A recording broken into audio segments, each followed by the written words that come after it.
Magenta, everyone. We're here in our room we're staying in. It's Saturday night, and earlier this evening we got a special sneak preview of a movie coming out the following Friday as of the date this video was recorded, called Love, Simon. So, warning at this point. Yeah, there are spoilers ahead. Yes, so if you haven't seen the movie and want to watch it, please stop now. Okay, you've been warned. Alright, so we're not going to describe the plot here. We may discuss some parts of the plot, but needless to say, we want you to really go see this movie. Oh my goodness. It was just that good. This movie, I just ran the gamut of emotions all over the board. And I'll never forget what I said, Greg, if you'll recall, right after the movie was over. I never, usually in a comedy or a drama, dealing with teenage coming of age sorts of things, I never can fully put myself into the character on the screen because it wasn't me. And this was the first time in my entire life that I ever completely felt like I could be that person up on the screen.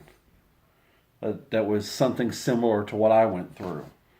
I mean, not 100%. It didn't happen 100% like it did in this movie, but still, it could have happened that way.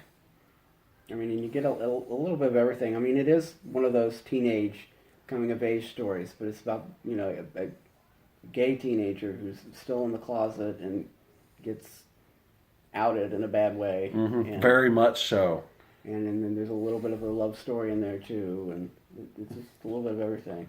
The great thing about a dramedy, as you can call it, a dramedy, is that if you can flip a light switch and go from comedy to drama like that, you've got a great thing going. And this film did that continuously. Yeah. And I just loved that. I mean, the writing was great. The way this film was directed was very smart, very gentle. There was no really revolutionary filmmaking here. It didn't need to be. It just let the characters breathe and tell the story. And those are the kinds of films I love the most.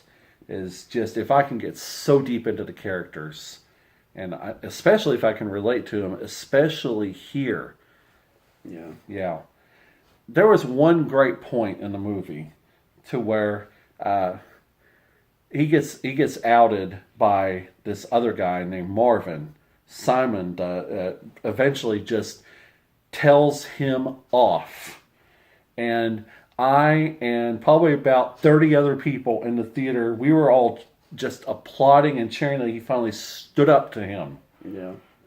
And when you watch, if you watch this and gotten spoiled, and when you watch a movie, you will understand what I mean by that.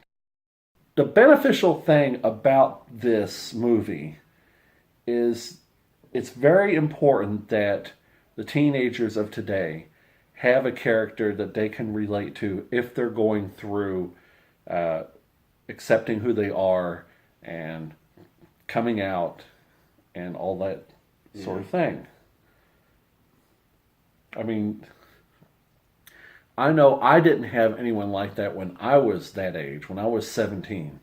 Go back and watch my coming out video for more details. I'm not going to go into that again. I mean, if I'd had that kind of role model to look at when I was 17, it would have been a whole heck of a lot easier for me to accept who I was and be able to come out on my own terms. But, it happened the way it did for a reason. I think it's great that we've got a movie like this. It's in a wide release, with this kind of story, and it's not stuck in art houses and whatever. That is a very big point that Greg just made. Yeah, I totally agree that not only is it a wide release, but it's also PG-13. So the people who need to see it, the teenagers who are learning to explore their feelings, can see it. And if it was a rated R film, it would be a lot more difficult. I think it's great that the accessibility of the picture will be there when this movie comes out on March 16th. So, if you're watching this and you've been thinking about seeing this movie, we can both definitely say, Yeah, go see it. It's very important. This is probably one of the greatest films for the LGBT community of ever, you know. I mean, there have been other great films, sure, but this is a landmark American film in American cinema, and hopefully it'll do well worldwide as well. So that about says what we wanted to say.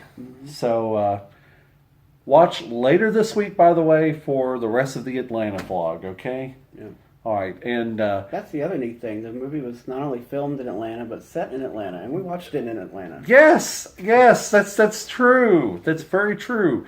They don't obviously hide the fact that it's Atlanta, and there's a good scene that takes place in a Waffle House, of all places. You know. Yeah. Yeah. So watch later this week for the rest of the Atlanta vlog, and we probably have one or two other announcements coming up at some point down the line. All right. So if you like this video, Hit the like button, subscribe if you haven't already, leave us some comments. yes, and please do hit that notification bell. You know, get alerted when we post new things. Yes, new things as opposed to old things. I'm the old thing here. Well, you're younger than me. That's what you think. Anyway, we're rambling now, so we better go. Bye. Bye, everyone.